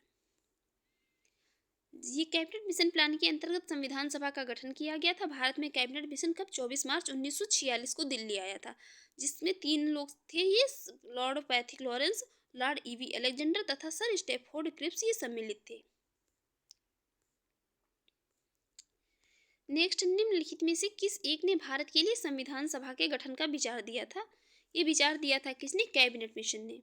किसने? कैबिनेट मिशन ने। नेक्स्ट है यहाँ पर, कैबिनेट मिशन योजना के अंतर्गत संविधान निर्मात्री परिषद में प्रत्येक प्रांत को आवंटित सदस्य संख्या निर्धारित करने के लिए एक प्रतिनिधि कितनी जनसंख्या के अनुपात में था? तो ये यहाँ पर 10 लाख व्यक्तियों में एक प्रतिनिधि क्या जो है यहाँ पर बात की गई थी। देखेंगे नेक्स्ट क्वेश्चन। नेक्स्ट क्वेश्चन है, संविधान सभा का पहला सत्र हुआ था तो ये पहला सत्र हुआ था कब? पहली बैठक हुई थी 9 दिसंबर 1946 को। 9 दिसंबर 1946 को संविधान सभा की पहली बैठक हुई थी। यहाँ पर दिल्ली में आरंभ की गई थी और इसका जो है 11 दिसंबर को इस सभा ने डॉक्टर राजेंद्र प्रसाद को अपना स्थायी अध्यक्ष चुन लिया था। अस्थायी अध्यक्ष थे डॉक्टर सच्चिदानंद सिन्हा। नेक्स्ट है, इनमें से कौन भारतीय संविधान सभा का अध्यक्ष था? तो वो थे कौन? डॉक्टर राजेंद्र प्रसाद थे। नेक्स्ट है यहाँ पर, भारतीय उपनिवेश के लिए प्रभुसत्ता संपन्न संविधान सभा के प्रथम अध्यक्ष थे कौन? डॉक्टर राजेंद्र प्रसाद थे। नेक्स्ट है यहाँ पर, निम्नलिखित कथनों में से कौन सा एक सही है? बताना है कौन सा यहाँ पर स्टेटमेंट करेक्ट है। पहला स्टेटमेंट है, वर्ष 1946 में प्रांतीय सभाओं द्वारा भारत की संविधान सभा चुनी गई थी। पहला स्टेटमेंट यहाँ पर करेक्ट हो जाएगा, राइट आंसर हो जाएगा ऑप्शन ए।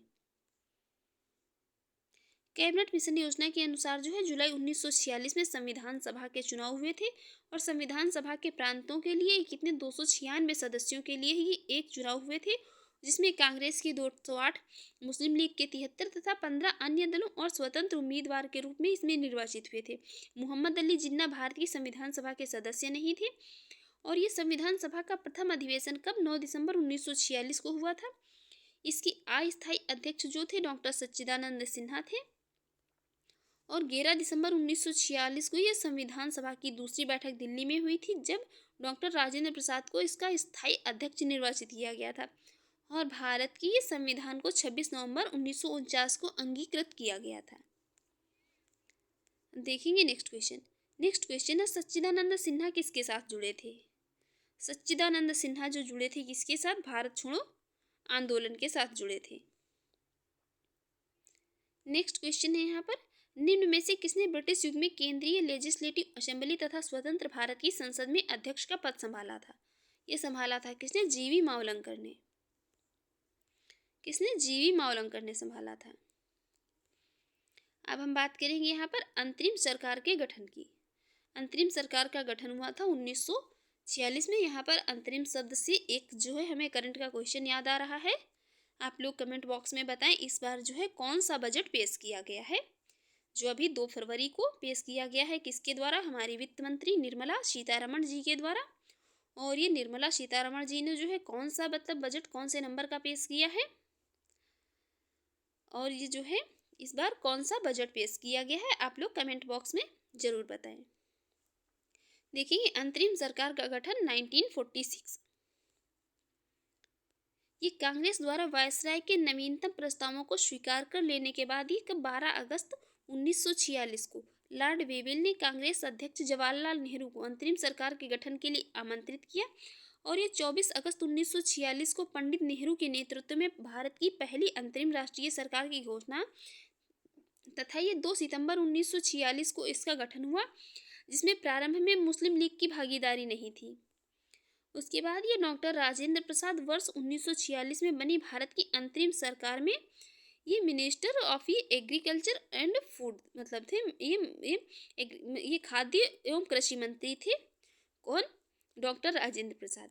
इस सरकार में खाद्य विभाग ये बलदेव सिंह के पास था, जबकि विदेश मामले तथा राष्ट्रमंडल संबंध का विभाग ये जवाहरलाल नेहरू के पास था। और ये वर्ष 1946 की अंतरिम सरकार में आशफ अली को रेल और परिवहन विभाग सौंपा गया था। वर्ष 1946 में लॉर्ड वेवेल के रहते हुए मतलब ये लॉर्ड वेवेल के बहुत कहने सुनने पर मुस्लिम लीग अंतरिम सरकार में शामिल होने के लिए राजी हो गई थी। पहले ये मुस्लिम लीग जो है ये अंतरिम सरकार में राजी नहीं हो रही थी। अक्टूबर 1946 में लीग के 5 सदस्य सरकार में शामिल हुए थे। लियाकत अली को इसमें वित्त मंत्री बनाया गया था, जिन्होंने नया बजट प्रस्तुत करते समय उद्योगपतियों और व्यापारियों पर अत्यधिक कर लगाया था। इसके बाद यहाँ पर ये 2 दिसंबर 1946 को गठित अंतरिम सरकार में अबुल कलाम आज़ाद मंत्री नहीं थे। इस सरकार में शामिल होने वाले 12 ये कांग्रेसी मंत्री थे, जो उसमें थे पंडित जवाहरलाल नेहरू थे, सरदार वल्लभ भाई पटेल थे, डॉक्टर राजेंद्र प्रसाद थे, आसफ अली थे, सी राजगोपालाचारी थे, ये शरद चंद्र बोस थे, डॉक्टर जान मथाई थे और सरदार बलदेव सिंह थे, सर सफात अहमद थे, जगजीवन राम थे, सैयद अली जहीर और ये सी.एच. भाभा थे। ये सभी के नाम इतने इम्पोर्टेंट नहीं है, लेकिन जिनको मतलब जो महत्वपूर्ण विभाग सौंपे गए थे उनके नाम यहाँ पर इम्पोर्टेंट हैं, पूछी जा सकती हैं। आगे यहाँ पर बात करेंगे 2 दिसंबर 1946 को ये गठित अंतरिम सरकार में लियाकत अली प्रारंभ में शामिल नहीं थे। लियाकत अली सहित जो है ये लीग के 5 सदस्यों को 26 अक्टूबर 1946 को सरकार में मंत्री बनाया गया था, जिसके कारण 3 कांग्रेसी सदस्यों सैयद अली जहीर, शरद चंद्र बोस तथा ये सर सफात अहमद खां को हटाना पड़ा था। उसके बाद वर्ष 1946 के चुनाव में ये बंगाल में ए.के. फजलुल हक के नेतृत्व में कृषक प्रजा पार्टी तथा मुस्लिम लीग की ये गठबंधन सरकार सत्ता में आई, किंतु बाद में मुस्लिम लीग का मंत्रिमंडल गठित हुआ, जो कि 14 अगस्त 1947 तक सत्ता में रहा। इसके प्रधानमंत्री एच.एस. सुहरावर्दी थे। 16 अगस्त 1946 की तिथि मुस्लिम लीग के द्वारा ये सीधी कार्यवाही दिवस हेतु जो है ये सुनिश्चित की गई और वायसराय के ये अंतरिम सरकार के फैसले को नामंजूर करते हुए मुस्लिम लीग ने स्वतंत्र एवं संपूर्ण ये प्रभुता संपन्न पाकिस्तान राज्य की स्थापना की मांग की थी। उसके बाद ये मतलब दंगे फैलाना एवं आतंक का माहौल बनाकर यह प्रदर्शित करना कि हिंदू और मुसलमान एक साथ नहीं रह सकते हैं। इस कार्यवाही के तहत जो है नोआखाली दंगा जो है मतलब इसके प्रमुख केंद्र रहे थे। अब हम बात यहाँ पर देखेंगे क्वेश्चन को। पहला क्वेश्चन है यहाँ पर 1946 में गठित अंतरिम कैबिनेट की अध्यक्षता किसने की थी। ये की थी किसने, जवाहरलाल नेहरू ने की थी। देख लेते हैं इसकी एक्सप्लेन। कांग्रेस द्वारा वायसराय के नवीनतम प्रस्तावों को ये स्वीकार कर लेने के बाद 12 अगस्त 1946 को 1946 को लॉर्ड वेवेल ने कांग्रेस अध्यक्ष जवाहरलाल नेहरू को अंतरिम सरकार के गठन के लिए आमंत्रित किया और ये 24 अगस्त 1946 को पंडित नेहरू के नेतृत्व में भारत की ये पहली अंतरिम सरकार की घोषणा तथा 2 दिसंबर 1946 को इसका गठन हुआ, जिसमें प्रारंभ में मुस्लिम लीग की भागीदारी नहीं थी। अब देखेंगे नेक्स्ट क्वेश्चन। नेक्स्ट यहाँ पर पंडित जवाहरलाल नेहरू के नेतृत्व में अंतरिम सरकार का गठन हुआ था, तो ये हुआ था सितंबर 1946 में। देखिए नेक्स्ट क्वेश्चन। नेक्स्ट है जवाहरलाल नेहरू के अधीन एक अंतरिम सरकार का गठन कब हुआ था? ये हुआ था सितंबर 1946 में। नेक्स्ट क्वेश्चन है यहाँ पर राष्ट्रीय अंतरिम सरकार में रियासतों का विभाग किसे दिया गया था? तो जो ये रियासतों का विभाग था ये सरदार वल्लभ भाई पटेल जी को दिया गया था। ये गृह सूचना एवं प्रसारण विभाग इनको दिया गया था, सरदार वल्लभ भाई पटेल को। नेक्स्ट है यहाँ पर राज्य विभाग की स्थापना किसकी अध्यक्षता में की गई थी? राज्य विभाग की स्थापना की अध्यक्षता की गई थी सरदार पटेल। किसकी? ये की गई थी सरदार पटेल की अध्यक्षता में राज्य विभाग की स्थापना। नेक्स्ट क्वेश्चन है यहाँ पर 1946 में बनी अंतरिम सरकार में डॉक्टर राजेंद्र प्रसाद के पास कौन सा विभाग था? तो डॉक्टर राजेंद्र प्रसाद के जो है पास में खाद्य तथा कृषि विभाग था। ये खाद्य एवं कृषि विभाग के मंत्री थे, ministry of agriculture and food मंत्री थे। और जबकि विदेश मामले तथा राष्ट्रमंडल संबंध का विभाग किसके पास था? तो ये जवाहरलाल नेहरू जी के पास में था। और यहाँ पर ये जो रक्षा विभाग था तो ये बलदेव सिंह के पास था, रक्षा विभाग बलदेव सिंह के पास। देखिए नेक्स्ट क्वेश्चन। नेक्स्ट क्वेश्चन है अंतरिम सरकार 1946 में रेल मंत्रालय का कार्य कौन देखता था? ये देखती थी आसफ अली। कौन? आसफ अली। इनको रेल और परिवहन विभाग सौंपा गया था, आसफ अली को। नेक्स्ट है 1946 में भारतीय मुस्लिम लीग को अंतरिम सरकार में सम्मिलित किया गया, तब लियाकत अली खां को जो विभाग दिया गया था वो था कौन? वित्त विभाग। वित्त विभाग दिया गया था। और इन्होंने जब नया बजट प्रस्तुत किया था लियाकत अली खां को, क्योंकि जब वित्त मंत्री बनाया गया तो इन्होंने जब नया बजट प्रस्तुत किया था तो उस समय क्या किया था? उद्योगपतियों और व्यापारियों पर अत्यधिक मतलब टैक्स लगाया था इन्होंने। नेक्स्ट है अंतरिम सरकार में वित्त मंत्री कौन थे? तो अंतरिम सरकार में वित्त मंत्री थे कौन? लियाकत अली खान। नेक्स्ट है यहाँ पर निम्नलिखित में से कौन नेहरू की अंतरिम सरकार 1946 में वित्त मंत्री थे? ये थे कौन? लियाकत अली खान थे। नेक्स्ट है वर्ष 1946 में गठित अंतरिम सरकार के मंत्रिमंडल में श्रम विभाग किसे सौंपा गया था? ये सौंपा गया था किसको? जगजीवन राम को। किसको? जगजीवन राम को श्रम विभाग सौंपा गया था, बाबू जगजीवन राम को। नेक्स्ट है यहाँ पर निम्नलिखित में से कौन अंतरिम सरकार का सदस्य नहीं था? अंतरिम सरकार के सदस्य जो हैं ये B.R. अम्बेडकर नहीं थे।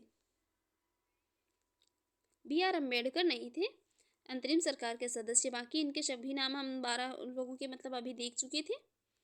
अब देखेंगे नेक्स्ट क्वेश्चन। नेक्स्ट क्वेश्चन निम्नलिखित में से कौन ये मतलब 2 सितंबर 1946 को गठित अंतरिम सरकार में मंत्री नहीं थे? तो ये मंत्री इसमें कौन नहीं थे? मंत्री इसमें लियाकत अली खां नहीं थे और अबुल कलाम आज़ाद नहीं थे। देख लेते हैं इसकी एक्सप्लेन। 2 सितंबर 1946 को गठित अंतरिम सरकार में अबुल कलाम आज़ाद मंत्री नहीं थे, जबकि इस सरकार में ये शामिल होने वाले ये 12 मतलब कांग्रेसी मंत्री थे। 12 कांग्रेसी मंत्री थे इसमें, जो अबुल कलाम आज़ाद इसमें नहीं थे मंत्री।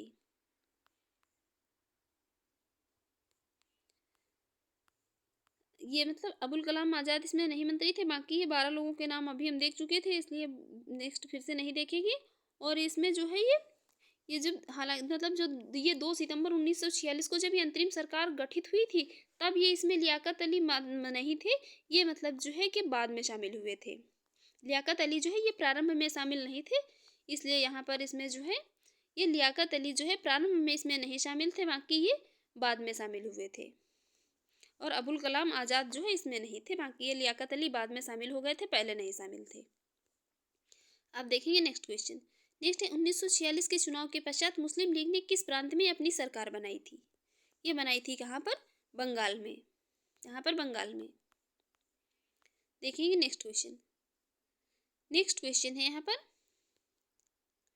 निम्नलिखित में से कौन सी तिथि मुस्लिम लीग ने सीधी कार्यवाही दिवस हेतु सुनिश्चित की थी? तो ये सुनिश्चित की थी 16 अगस्त 1946 की थी। देख लेते हैं इसकी एक्सप्लेन। 16 अगस्त 1946 की तिथि मुस्लिम लीग द्वारा सीधी कार्यवाही दिवस हेतु सुनिश्चित की गई थी। वायसराय के अंतरिम सरकार के फैसले को नामंजूर करते हुए मुस्लिम लीग ने स्वतंत्र एवं संपूर्ण प्रभुता संपन्न पाकिस्तान राज्य की मांग की स्थापना की थी और ये उक्त तिथि को मतलब दंगे फैलाना एवं आतंक का माहौल बनाकर यह प्रदर्शित करना था कि हिंदू और मुस्लिम एक साथ नहीं रह सकते। इस कार्यवाही के तहत जो है नोआखली दंगे भारत का प्रमुख केंद्र रहे थे। अब हम जो इसका लास्ट चैप्टर जो है ये देख लेंगे, भारत का विभाजन एवं स्वतंत्रता, क्योंकि यहाँ पर जो है ये लास्ट यहाँ पर चैप्टर है इसका, भारत का विभाजन हो जाता है, भारत को स्वतंत्रता प्राप्त हो जाती है। यहाँ पर इसको देख लेंगे। भारत की स्वतंत्रता के समय क्लीमेंट और इटली जो है ये ब्रिटिश प्रधानमंत्री थे।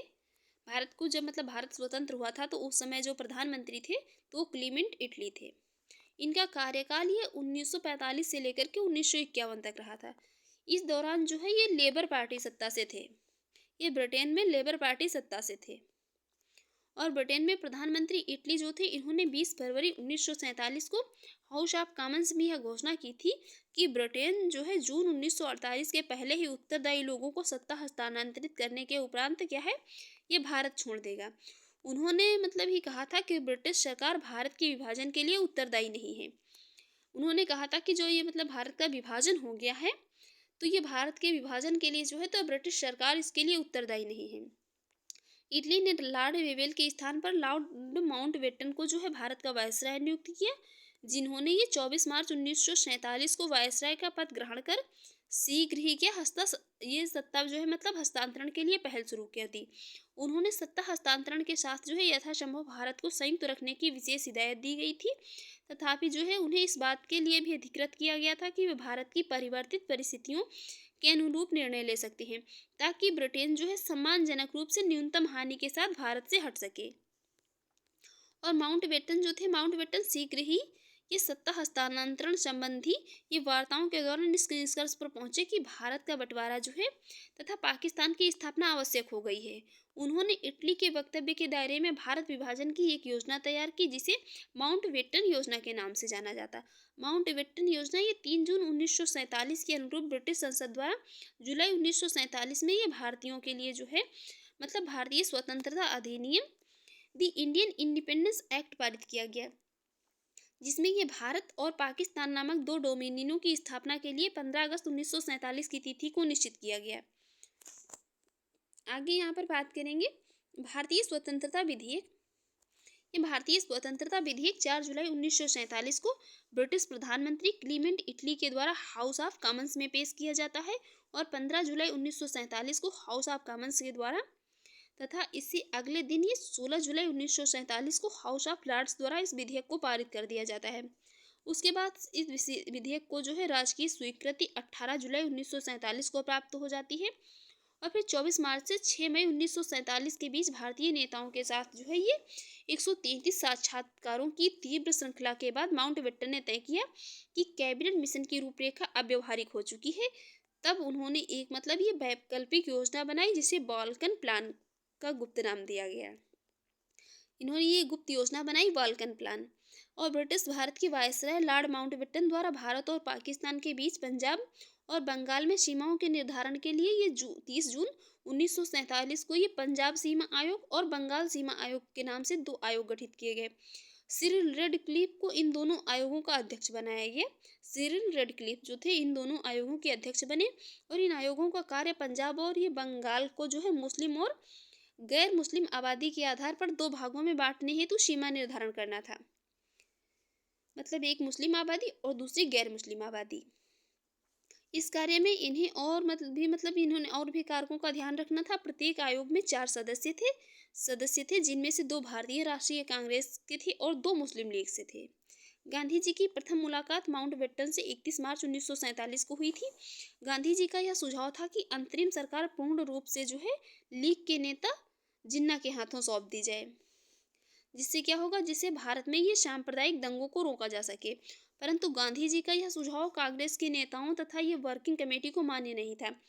बंटवारे के विरोध में गांधी जी ने कहा था कि अगर कांग्रेस बंटवारा करेगी तो उसे मेरी लाश के ऊपर करना होगा। जब तक मैं जिंदा हूँ, भारत की बंटवारे के लिए कभी राजी नहीं होऊंगा। अगर मेरा बस चला तो कांग्रेस को भी इसे मंजूर करने की इजाजत नहीं दूंगा, ये कहा था गांधी जी ने।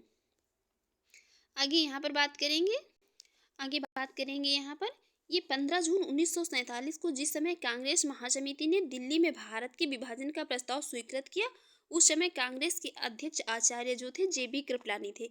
इस प्रस्ताव को गोविंद वल्लभ पंत ने प्रस्तुत किया था तथा मौलाना अबुल कलाम आजाद ने इसका समर्थन किया था। नवंबर 1947 को जेबी कृपलानी ने कांग्रेस की अध्यक्षता से त्यागपत्र दे दिया और कृपलानी के त्यागपत्र के बाद ये डॉक्टर राजेंद्र प्रसाद इसके अध्यक्ष बने। वर्ष 1948 में कांग्रेस के जयपुर अधिवेशन में पट्टाभी सीतारमैया कांग्रेस के अगले अध्यक्ष बनते हैं। वर्ष 1950 में कांग्रेस के नासिक अधिवेशन में पुरुषोत्तम दास टंडन जो है ये कांग्रेस के नए अध्यक्ष बने। इसके बाद वर्ष 1951 से लेकर 1954 तक कांग्रेस के अध्यक्ष जो है पंडित जवाहरलाल नेहरू रहे और प्रधानमंत्री तथा पार्टी का नेतृत्व एक ही व्यक्ति द्वारा किए जाने की परंपरा प्रारंभ हो गई। उसके बाद 14 से 15 जून 1947 तक जो है ये 1947 तक मतलब 47 को ये संपन्न जो था अखिल भारतीय कांग्रेस कमेटी की बैठक में भारत विभाजन के विपक्ष में खान अब्दुल गफ्फार खां जो सीमांत गांधी ने मतदान किया था और डॉक्टर सैफुद्दीन किचलू ने वर्ष 1947 में कांग्रेस कमेटी की बैठक द्वारा विभाजन के प्रस्ताव को पारित होने के राष्ट्रवाद का संप्रदाय ये मतलब जो ये भारत ये इस कमेटी की बैठक द्वारा विभाजन के प्रस्ताव के पारित होने को जो है ये राष्ट्रवाद का संप्रदायवाद के पक्ष में समर्पण के रूप में लिया। और पंजाब प्रांतीय कांग्रेस कमेटी की अध्यक्ष ये डॉक्टर किचलू विभाजन के प्रबल विरोधी थी। ये जो थे इस डॉक्टर किचलू जो थे ये इसके विभाजन के प्रबल विरोधी थी और भारत की स्वतंत्रता के बाद इन्होंने स्वयं को जो है कांग्रेस पार्टी से पृथक कर लिया। उसके बाद ये भारतीय कम्युनिस्ट पार्टी से जुड़ गए और ये 14 से 15 अगस्त 1947 की मध्य रात्रि को अंतरिम संसद के रूप में संविधान ये सभा ने सत्ता ग्रहण की और नियत दिन से जब तक दोनों मतलब डोमेनियनों की संविधान सभाएं नए संविधान की रचना न कर ले और उनके अधीन नए विधानमंडल गठित न हो जाए तब तक संविधान सभा को ही अपने डोमेनियन के ये केंद्रीय मंत्रिमंडल के रूप में कार्य करना था। 14 अगस्त की मध्य रात्रि को भारतीय संघ की संविधान सभा की बैठक हुई और स्वतंत्रता के अवसर पर संविधान सभा के सदस्यों के मध्य जवाहरलाल नेहरू ने प्रभावशाली भाषण दिया। 15 अगस्त 1947 की मध्य रात्रि ये केंद्रीय असेंबली में जनगण मन तथा मोहम्मद इकबाल द्वारा रचित ये गीत सारे जहां से अच्छा हिंदुस्तान हमारा श्रीमती सुचेता कृपलानी ने गाया। पहले अवसर पर पंडित जवाहरलाल नेहरू की भारतीय प्रधानमंत्री पद पर नियुक्ति तत्कालीन गवर्नर जनरल लॉर्ड माउंटबेटन ने की थी और ये स्वतंत्र भारत के प्रथम गवर्नर जनरल जो थे लॉर्ड माउंटबेटन थे। स्वतंत्र भारत के प्रथम गवर्नर जनरल कौन थे? लॉर्ड माउंटबेटन थे 1947 से 48 और प्रथम भारतीय गवर्नर जनरल जो थे तो ये चक्रवर्ती राजगोपालाचारी थे जो कि 1948 से लेकर 1950 तक और सी राजगोपालाचारी 1948 से 50 के दौरान भारत के प्रथम भारतीय और अंतिम गवर्नर जनरल रहे थे। इस पद पर वे 26 जनवरी 1950 तक रहे थे और फिर 1952 से 54 तक वे मद्रास के मुख्यमंत्री रहे थे। फिर 1959 में वे विभिन्न मुद्दों पर कांग्रेसी नेताओं से मतभेद हो जाने के कारण उन्होंने जो है कांग्रेस छोड़कर स्वतंत्र पार्टी का गठन किया और स्वतंत्र भारत के प्रथम विधि मंत्री जो थे तो वो डॉक्टर बी आर अम्बेडकर थे। स्वतंत्रता के समय महात्मा गांधी की सलाह पर इन्हें केंद्रीय विधि मंत्री का पद संभालने का न्योता दिया गया था। इस भूमिका में उन्होंने संविधान की प्रारूप समिति के अध्यक्ष में रूप में काम किया था। किसने? बी आर अम्बेडकर ने। भारतीय राष्ट्रीय नेता ये 26 जनवरी 1930 को घोषित मतलब स्वतंत्रता दिवस का दिन था की तिथि को यादगार बनाना चाहते थे, जबकि इसी कारण क्या था नवंबर 1949 में ही संविधान के तैयार हो जाने के बाद जो है इसे 26 जनवरी 1950 को पूर्णतया लागू करने का निर्णय लिया गया था तथा 26 जनवरी को गणतंत्र दिवस के रूप में घोषित किया गया था। और कोपलैंड ने स्पष्ट शब्दों में लिखा था कि भारतीय राष्ट्रवाद तो अंग्रेजी राज की ही संतति थी, परंतु कोपलैंड महोदय यह कहना भूल गए थे कि भारतीय राष्ट्रवाद एक अनैच्छिक संतति थी जिसे इन्होंने जन्म के समय दूध पिलाने से इनकार कर दिया था और फिर उसका गला घोटने का प्रयत्न किया था। ब्रिटिश राज में भारत के एकीकरण पर के एम पाणिक्कर ने कहा था कि ये ब्रिटिश शासन की सबसे अधिक महत्वपूर्ण उपलब्धि भारत का एकीकरण था। अब हम देख लेंगे यहाँ पर क्वेश्चन को। पहला क्वेश्चन है यहाँ पर, जब भारत को स्वतंत्रता प्राप्ति हुई, यूके में निम्न में से एक पार्टी की सत्ता थी। तो उसमें जो है सत्ता थी तो लेबर पार्टी की सत्ता थी यूके में। और ये जो है प्रधानमंत्री थे कौन? क्लीमेंट और इटली। इनका कार्यकाल 1945 से लेकर 1951 तक रहा था। और ब्रिटेन में लेबर पार्टी की सत्ता थी। नेक्स्ट है, भारत की स्वतंत्र होते समय इंग्लैंड का प्रधानमंत्री कौन था? कौन थे? क्लीमेंट इटली थे। नेक्स्ट है, ब्रिटिश सरकार ने जून 1948 तक भारत छोड़ने की घोषणा की थी। तो ये की थी फरवरी 1947 में। कहा था कि 1948 तक जो है हम भारत छोड़ देंगे। ब्रिटेन के प्रधानमंत्री इटली ने 20 फरवरी 1947 को हाउस ऑफ कॉमन्स में यह घोषणा की थी कि ब्रिटेन जून 1948 के पहले ही उत्तरदायी लोगों को सत्ता हस्तांतरित करने के उपरांत भारत छोड़ देगा। और इटली ने लॉर्ड बिविल के स्थान पर लॉर्ड माउंटबेटन को वायसराय नियुक्त किया, जिन्होंने 24 मार्च 1947 को वायसराय का पद ग्रहण कर शीघ्र ही सत्ता का हस्तांतरण के लिए जो है पहल शुरू कर दी थी। नेक्स्ट क्वेश्चन है यहाँ पर, लॉर्ड माउंटबेटन वायसराय के रूप में भारत आए थे। तो ये भारत आए थे मतलब भारत को संयुक्त रखने की विशेष हिदायत के साथ भारत आए थे लॉर्ड माउंटबेटन। देखेंगे नेक्स्ट क्वेश्चन। ये सब बिल्कुल अभी देख चुके हैं, इसलिए देखेंगे नेक्स्ट क्वेश्चन। नेक्स्ट क्वेश्चन है, कौन सी योजना भारतीय स्वतंत्रता का आधार बनी थी?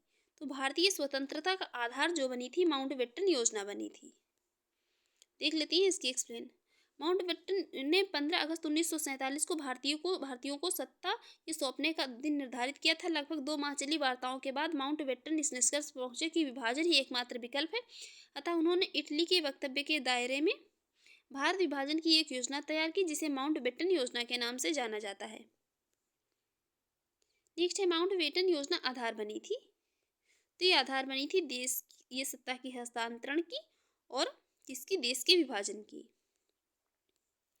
नेक्स्ट क्वेश्चन है यहाँ पर, भारतीय स्वतंत्रता अधिनियम the Indian independence act British संसद द्वारा पारित किया गया। इसको पारित किया गया था जुलाई 1947 में 1947 में। माउंटबेटन योजना ये 3 जून 1947 के अनुरूप ब्रिटिश संसद द्वारा जुलाई 1947 में भारतीय स्वतंत्रता अधिनियम द इंडियन इंडिपेंडेंस एक्ट पारित किया गया, जिसमें भारत और पाकिस्तान नाम के 2 डोमिनियनों की स्थापना के लिए 15 अगस्त 1947 की तिथि निश्चित की गई। यह अधिनियम 18 जुलाई 1947 से जो है प्रभावी हुआ था। नेक्स्ट है, भारतीय स्वतंत्रता अधिनियम 1947 प्रभावी हुआ था। तो ये प्रभावी हुआ था कब से? जुलाई 18 1947 को। देखेंगे नेक्स्ट क्वेश्चन। नेक्स्ट है, भारतीयों को वर्ष 1947 में सार्वभौम सत्ता सौंपने की योजना निम्न में से किस नाम से जानी गई थी? ये जानी गई थी माउंटबेटन योजना नाम से। किससे? माउंटबेटन योजना नाम से। नेक्स्ट है यहाँ पर, भारत के विभाजन से संबंधित माउंटबेटन योजना की सरकारी तौर पर घोषणा कब की गई थी? तो ये की गई थी कब? 3 जून 1947 को। नेक्स्ट यहाँ पर है, कथन ए कह रहा है, अंग्रेजों ने भारत को 1947 में स्वतंत्रता प्रदान की थी।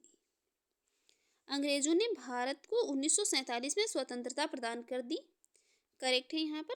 कारण कह रहा है, अंग्रेज द्वितीय विश्व युद्ध में निर्बल हो चुके थे। तो यहाँ पर कथन और कारण दोनों सही है, इसकी सही एक्सप्लेन भी करता है, क्योंकि अंग्रेज द्वितीय विश्व युद्ध में जो है ये मतलब पूरी तरह जो है क्या निर्बल हो चुके थे। देखेंगे नेक्स्ट क्वेश्चन। नेक्स्ट क्वेश्चन है यहाँ पर, नेक्स्ट क्वेश्चन है कथन ए कह रहा है, स्वतंत्र भारत में ब्रिटेन की प्रभुता बनी रही। स्वतंत्र भारत में ब्रिटेन की प्रभुता नहीं बनी रही थी। कारण आर कह रहा है, स्वतंत्र भारत की गवर्नर जनरल की नियुक्ति ब्रिटेन के प्रभुता संपन्न शासक ने की थी। स्वतंत्र भारत के गवर्नर जनरल की नियुक्ति जो है तो ये ब्रिटेन के प्रभुता संपन्न शासक ने ही की थी। कारण यहाँ पर सही है, किंतु कथन इसका जो है गलत है। राइट आंसर हो जाएगा ऑप्शन डी। देख लेते हैं इसकी एक्सप्लेन। ब्रिटिश संसद में 4 जुलाई 1947 को भारतीय स्वतंत्रता अधिनियम प्रस्तावित किया गया था, जो 18 जुलाई 1947 को स्वीकृत हो गया था। इसके अनुसार 15 अगस्त 1947 से जो है ये ब्रिटिश सरकार, मतलब कि ब्रिटिश भारत के की सरकार के प्रति कोई जिम्मेदारी नहीं रहेगी। और उल्लेखनीय है कि ये स्वतंत्र भारत की गवर्नर जनरल जो है लॉर्ड माउंटबेटन की नियुक्ति मूलतः जो है ब्रिटिश शासक के द्वारा ही की गई थी। देखेंगे नेक्स्ट क्वेश्चन। नेक्स्ट क्वेश्चन है यहाँ पर, भारतीय स्वाधीनता विधेयक को राजकीय स्वीकृति प्राप्त हुई थी। तो ये प्राप्त हुई थी कब? 18 जुलाई 1947 को।